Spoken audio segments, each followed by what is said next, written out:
Welcome back to the Sports News Analysis YouTube channel. My name is Mike.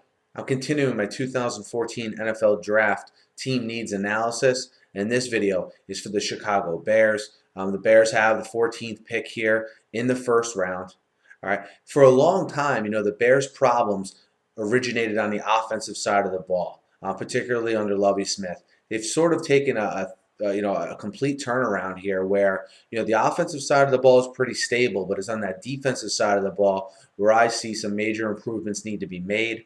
A lot of the struggles the Bears had this year on defense resulted from injuries, which is why I think, particularly on the defensive line, it's a unit that needs to get younger and needs to get a little bit more dynamic, in my opinion. And what I mean by that is, up the middle at that defensive tackle spot, you had, that's a unit that looked very strong coming into the season, but you obviously had the injury to Henry Melton, among others, in the middle of that defense. And I think you see them with Melton, the free agent, with Corey Wooten, the defensive end, as a free agent as well. Some big decisions to make on those guys. But regardless, I think they need to get younger at the defensive tackle spot. And also another need for them, Julius Peppers led the Bears with 7 sacks. No one else on the team had more than 5. So I don't hear many people talking about this, but I think a defensive end to go opposite Peppers is a guy they need. And not only that, you've seen defensive ends in the past play opposite of Julius Peppers and really have, pretty good seasons, because of the fact that Peppers does draw a lot of attention. So I think they need guys not only at that defensive tackle spot, get younger there, but get a pass rusher to go opposite Julius Peppers, or at the very least, a guy who's a solid pass rusher and also solid against the run. I know those guys are hard to find, but I think it's a very glaring need for this Bears, front four, after what happened to them from a rush defense perspective, that they need to get more athletic, they need to get younger on that defensive line and get some really big guys in the middle there to plug up those holes. Outside of the defensive line, I think the secondary is the next spot where the Bears have the biggest need, particularly at safety. You have Major Wright, who's a free agent.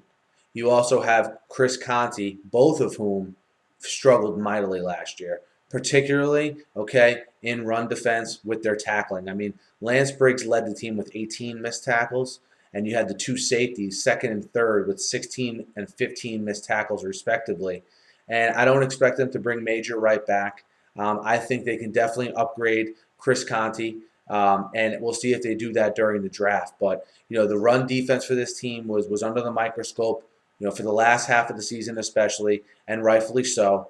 And I think if they can shore up, again, the defensive tackle spots, the safety spots, I think this defense can start creeping up to where the offense is, and you could have a pretty good team on your hands in Chicago for years to come when you combine, maybe a little bit of a younger defense, all right, with an offense that I think is on the precipice of being, a top level, a top 5 offense in the NFL if they're not there already, when you talk about the weapons that they have on offense. But so guys, the major areas of improvement I see for the Bears are defensive tackle, a defensive end to go opposite Julius Peppers to give them another added dimension getting after the passer, and also the safety positions. I think both safety positions on this team can be seriously upgraded. Let me know what you guys think. Hit me up in the YouTube comments. Hit me up on Twitter as well. Guys, I talk NFL draft leading up to it, cover from all angles.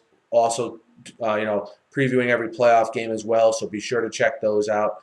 And look, 365 days a year, you can get NFL analysis and opinion right here on this channel. So be sure to subscribe. Thanks for listening. Have a great night.